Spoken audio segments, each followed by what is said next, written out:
안녕하세요. 동물한약 수의사 한종현입니다. 오늘 할 이야기는 한약을 쓰게 된 진짜 이유입니다.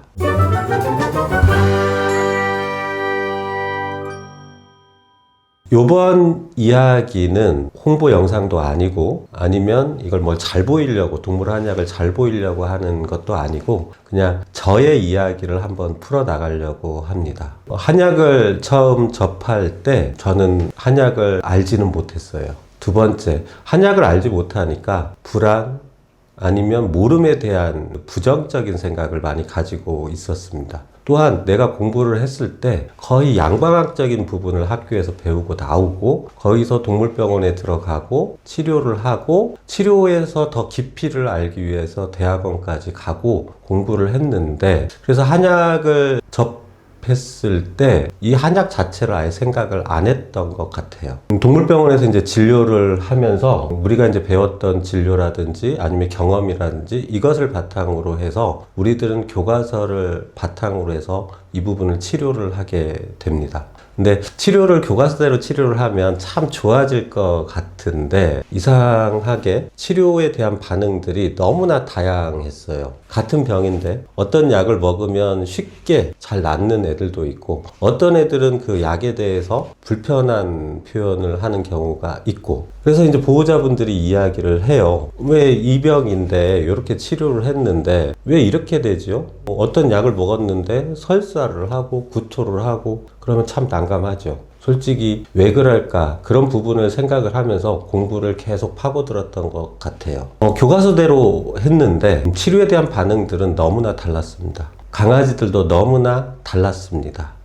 나이도 다 달랐습니다. 그래서 여기에서 표현할 수 있는 교과서에서 나오는 그런 치료나 치료에 대한 부분들이 너무나 다르게 표현되는 걸 알게 되었죠. 그래서 그 부분에 대해서 양약도 조절을 하게 되죠. 항생제를 먹었으면 구토를 하거나 설사가 있으면 구토를 보완할 수 있는 약이라든지 간을 보조할 수 있는 약이라든지 이런 약들을 조합을 하기 시작해서 조절을 하기 시작을 합니다. 즉 강아지들마다 고양이들마다 반려동물마다 그 약에 대해서 반응하는 정도는 다 다르게 표현을 하고 있습니다. 수술도 마찬가지죠. 어떤 애들은 수술을 했을 때 쉽게 활발해지는 애들도 있는데 어떤 애들은 한 일주일, 2주일간 좀 고생하는 애들도 있고 어떤 애들은 이 몸 안에 염증이 발생하는 경우도 있고 즉 강아지 몸마다 반응하는 정도는 되게 복잡하고 다릅니다라는 걸 깨닫게 됩니다.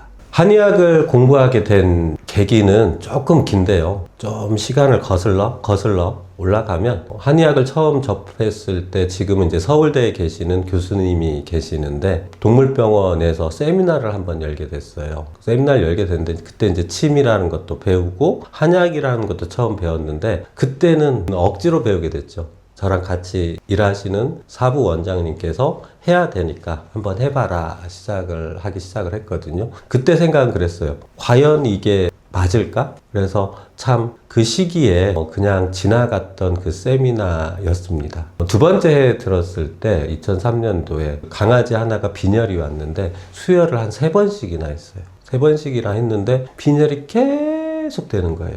그래서 그 교수님의 친분이 있어서 전 교수님께 전화를 한번 했을 때 원장님 이 약 한번 써보세요 했던 게 한약이었습니다. 근데 참 희한했어요.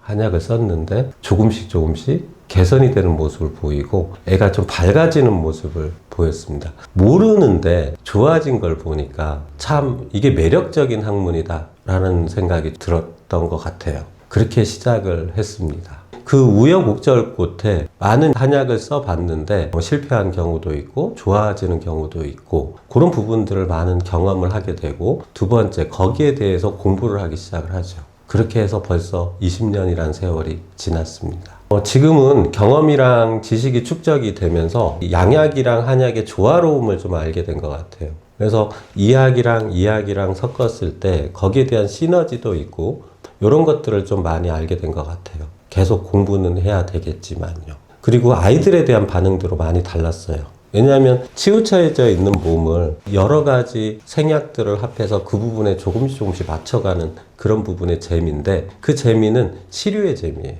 애들이 밝아지고 활동이 높아지고 그리고 조금씩 좋아지는 모습 그리고 얼굴이 밝아지는 게 제일 큰 행복이었죠. 그래서 여러 번 해본 결과 이 한약이라는 것도 막 좋다 하는, 우리들 보약이라고 먹으면 좋다, 먹었나 좋다 이런 약들이 아닌 것 같아요. 이 한약도 이 몸에 맞춰가지고 좋을 때가 있고, 또 하나는 이 몸에 맞춰서 좀 안 좋을 때가 있는 것 같아요.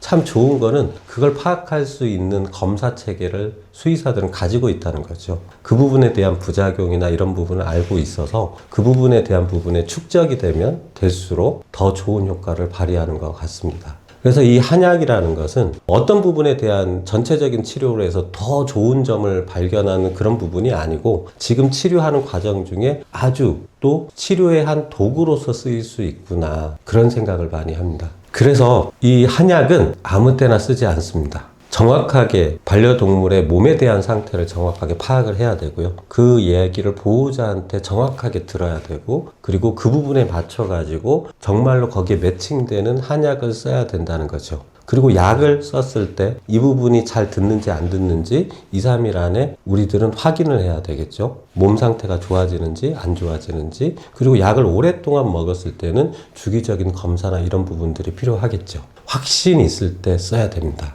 그리고 확실하게 체크해야 됩니다. 동물 한약은 병을 고치는 게 목표가 아닙니다. 동물 한약은 그 병을 가진 아이를 조금이라도 덜 힘들게 하는 데 목적이 있습니다. 그렇게 생각해 주셔야 됩니다. 다만 핵심적인 약들이나 이런 부분들은 치료 효과를 많이 발휘하는 경우도 있습니다. 그런 부분, 병에 맞춰서 치료하는 약도 있고, 또 하나는 몸에 맞춰서 치료하는 약들도 분명히 있습니다. 그 부분을 조화롭게 이루어지는 게 동물 한약을 쓰는 저의 목적입니다. 감사합니다. 동물 한약 수의사 한종현이었습니다.